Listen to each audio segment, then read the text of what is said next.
जमीयत उलमा हिंद ने भारतीय रियासत कर्नाटक के कॉलेज में इंतहा पसंद जत्थे के सामने डट जाने वाली तलबा मुस्कान खान के लिए इनाम का ऐलान कर दिया।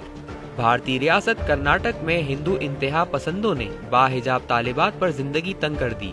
कर्नाटक में कॉलेज जाने वाली तलबा को इंतहा पसंदों ने डराया धमकाया, लेकिन तलबा ने भी डट कर हिरासा करने वालों का मुकाबला किया।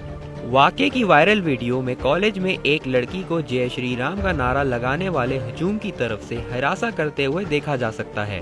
हजूम में शामिल लोग आगे बढ़े और लड़की के सामने जय श्री राम के नारे लगाए। लड़की ने उस दौरान मुश्तिल हजूम से डरने के बजाय इनका भरपूर मुकाबला किया और ऊंची आवाज में अल्लाहू अकबर का नारा लगाया।